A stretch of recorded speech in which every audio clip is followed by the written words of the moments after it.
देखिए, बीजेपी को हटाने के लिए हम कोई भी कुर्बानी देने के लिए तैयार हैं। अगर भारत का संविधान हमारा सुरक्षित नहीं रहा तो ना तो अनुसूचित जाति के लोग सुरक्षित रहेंगे, ना मुस्लिम समाज के लोग सुरक्षित रहेंगे, ना जनजाति के लोग सुरक्षित रहेंगे और ना महिलाएं सुरक्षित रहेंगी। हमारी लड़ाई बहुजन समाज की लड़ाई है। बहुजन समाज हमारा तभी सुरक्षित रहेगा जब भारत का संविधान सुरक्षित रहेगा। क्योंकि बीजेपी आरएसएस के लोग छलिया टाइप के हैं, झूठ बोल करके, धोखा दे करके, समाज को गुमराह करके, कभी मंदिर के नाम पर, कभी धर्म के नाम पर, कभी भारत पाकिस्तान के नाम पर, कभी कुछ चंद लालच दे करके समाज के लोगों का वोट लेने का काम कर रहे हैं। 15 अगस्त से हम पूरे उत्तर प्रदेश के प्रत्येक जनपद में संविधान बचाओ, भाजपा हटाओ, संविधान बचाओ जन जागरण यात्रा में करने जा रही हूँ, जो उत्तर प्रदेश के प्रत्येक जनपदों में मैं जाऊंगी और बहुजन समाज के लोगों को तैयार करके 2022 में बीजेपी को सत्ता से पार करेंगे और उत्तर प्रदेश की हुकूमत हम स्वयं में आने के लिए तैयार हूँ। मैं विकल्प भी बन सकती हूँ और मैं विकल्प के साथ में हूँ, केवल बीजेपी को सत्ता से बाहर करने के लिए।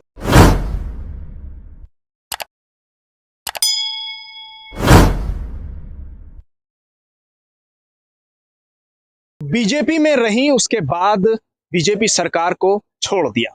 क्यों छोड़ा, क्या वजह रही, वो तमाम चीजें जानेंगे। लेकिन आपको ये भी बता दूं कि सावित्रीबाई फूले एमपी भी रही हैं, एमएलए भी रही हैं, लेकिन अब लगातार बहुजनों के लिए काम कर रही हैं। सबसे पहले आपसे जानना चाह रहा हूं कि भारतीय जनता पार्टी में रही, अब बीजेपी से नफरत क्यों हो गई? सादर जय भीम।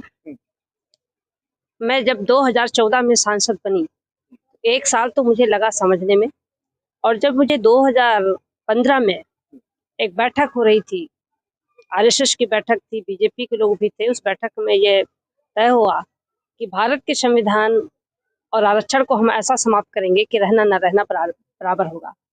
और उसी दिन से मैंने लगातार आकर के मैं अपने गुरु अक्षयनाथ कनौजिया जी से मैंने बताया कि हमारा संविधान आरक्षण अब खतरे में है। आज ये बैठक में तय हुआ है और तभी से मैं सदन में और सदन के बाहर संविधान को बचाने के लिए, आरक्षण को बचाने के लिए लगातार मैं आंदोलन कर रही हूँ। मैं लखनऊ के कांशीराम ईश्वर के ऊपर में लाखों की संख्या में इकट्ठा करके बहुजन समाज के लोगों को मैं जगाने का काम किया, बताने का काम किया है। और बहराइच के नानपारा में भी 6 दिसंबर 2017 को लाखों की संख्या में इकट्ठा करके मैंने आंदोलन किया, भारतीय संविधान बचाओ, आरक्षण बचाओ आंदोलन। अच्छा सावित्री जी, क्या सिर्फ बहुजन समाज पर ही नजर है या मुसलमानों के साथ जो इस वक्त ज्यादती हो रही है उस पर भी कोई नजर है? देखिए, आज की तारीख में अगर भारत का संविधान हमारा सुरक्षित नहीं रहा तो ना तो अनुसूचित जाति के लोग सुरक्षित रहेंगे, ना मुस्लिम समाज के लोग सुरक्षित रहेंगे, ना जनजाति के लोग सुरक्षित रहेंगे और ना महिलाएं सुरक्षित रहेंगी। हमारी लड़ाई बहुजन समाज की लड़ाई है। बहुजन समाज हमारा तभी सुरक्षित रहेगा जब भारत का संविधान सुरक्षित रहेगा। तथागत गौतम बुद्ध जी ने बहुजन हिताय बहुजन सुखाय का आंदोलन चला करके पूरे भारत के बहुजन समाज को एकजुट करने का काम किया था। और बाबा साहब डॉक्टर भीमराव अंबेडकर जी तथागत गौतम बुद्ध जी की विचारधारा को आगे बढ़ाने का काम किए और उसी विचारधारा को बढ़ाने का काम माननीय कांशीराम साहब ने किया। कांशीराम साहब अगर न होते तो मुझे कुछ भी पता ना होता।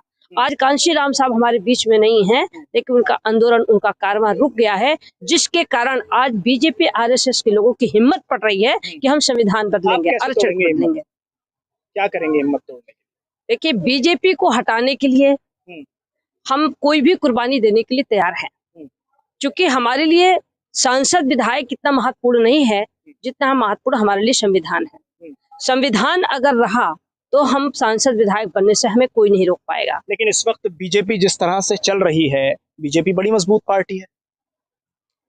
बीजेपी को मजबूत करने का काम तो बहुजन समाज के लोग करते हैं। अब तक उनको पता नहीं था, क्योंकि बीजेपी आरएसएस के लोग छलिया टाइप के हैं, झूठ बोल करके, धोखा दे करके, समाज को गुमराह करके, कभी मंदिर के नाम पर, कभी धर्म के नाम पर, कभी भारत पाकिस्तान के नाम पर, कभी कुछ चंद लालच दे करके समाज के लोगों का वोट लेने का काम कर रहे हैं। लेकिन आज के तारीख में बहुजन समाज पूरी तरीके से जान चुका है, जाग चुका है, इनके छल को समझ चुका है, इनके छल में आने वाला नहीं है।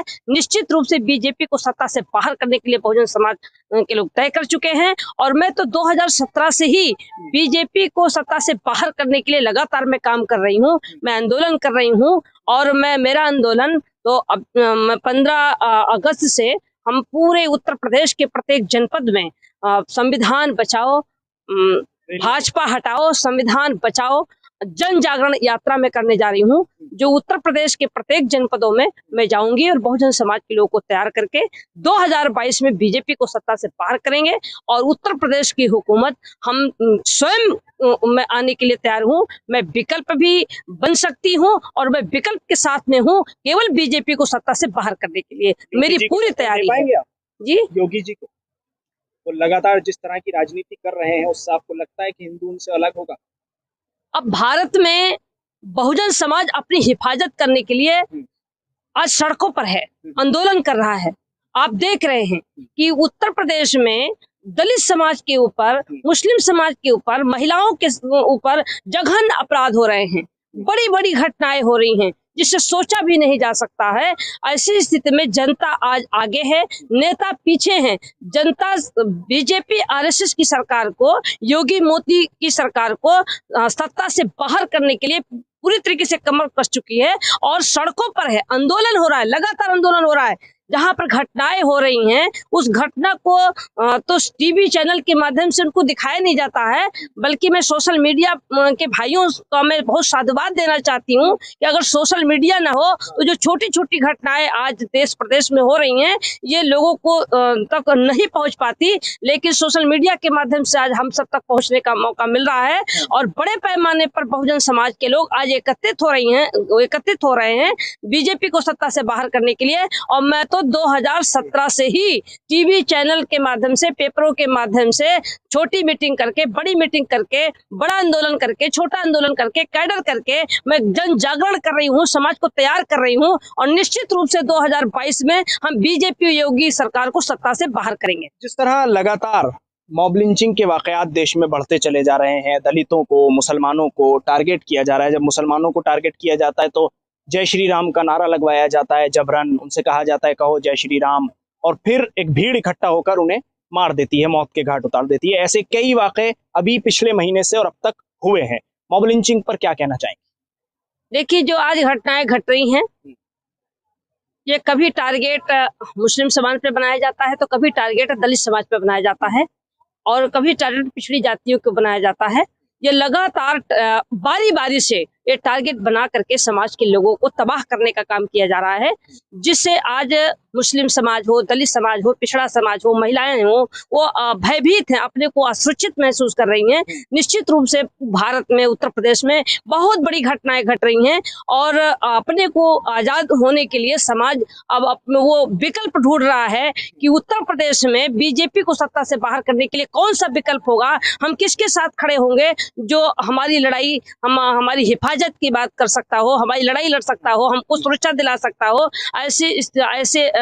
ऐसे नेताओं की लोग तलाश कर रहे हैं। निश्चित रूप से 2022 में बहुजन समाज अपने को बचने के लिए पूरी तरीके से कमर कस चुका है और 2022 में बीजेपी को सत्ता से हम बाहर करेंगे। इसकी तैयारी हम लोग पूरी तरीके से कर रहे हैं। जो घटनाएं हो रही हैं, चाहे वो मुस्लिम समाज के साथ में, चाहे वो दलित समाज के साथ में, चाहे वो महिलाओं के साथ में, चाहे वो पिछड़े वर्ग के साथ में जो घटनाएं हो रही हैं, इस घटनाओं से बचने के लिए जब तक हम बीजेपी को सत्ता से बाहर नहीं करेंगे तब तक इस तरीके से घटनाएं नहीं रुकेंगी। इसके लिए अब जरूरत है कि दलित, पिछड़ा, मुस्लिम सभी को एकजुट होकर के एक प्लेटफार्म बना करके सबको आगे आना होगा। मैं आपके चैनल के माध्यम से भी बताना चाहती हूँ कि जितने हमारे सामाजिक संगठन हैं, राजनीतिक संगठन हैं, जो बहुजन की आजादी चाहते हैं, संविधान को बचाना चाहते हैं, अपनी हिफाजत चाहते हैं, अब उन सबको एकजुट होने की जरूरत है। यदि एकजुट नहीं होंगे तो ना वो बच्चे सुरक्षित रहेंगे, ना हम सुरक्षित रहेंगे। ऐसी स्थिति में सारा अपना जो ईगो है, अपना ईगो खत्म करके सारा जो अपना जो भी मन में सोच रखे सब कुछ खत्म करके हम भारत के संविधान के प्रति, भारत के बहुजन समाज की आजादी के प्रति हम सबको अब एकजुट हो जाना चाहिए। ये संदेश मैं आपके चैनल के माध्यम से देना चाहती हूँ। अब समय आ गया है, अब समय रहते अगर नहीं जागे तो हमारा सब कुछ खत्म हो जाएगा। इसलिए मैं संविधान को बचाने के लिए, बहुजन की आजादी को बचाने के लिए आपके चैनल के माध्यम से निवेदन करूंगी कि आइए हम सब लोग मिल करके और बहुजन समाज को बचाने के लिए, संविधान को बचाने के लिए एकजुट हों, एक मंच पर हों। इन्हीं शब्दों के साथ आपको साधुवाद देते हुए सादर जय भीम करती हूँ। ठीक है, बहुत बहुत शुक्रिया INN चैनल से बातचीत करने के लिए। तो हमारे साथ इस वक्त मौजूद थी सावित्रीबाई फुले, जिन्होंने साफ तौर पर कहा है कि अब वक्त आ गया है कि उत्तर प्रदेश से योगी सरकार को उखाड़ फेंकना है। लखनऊ से INN चैनल के लिए साहिल नकवी।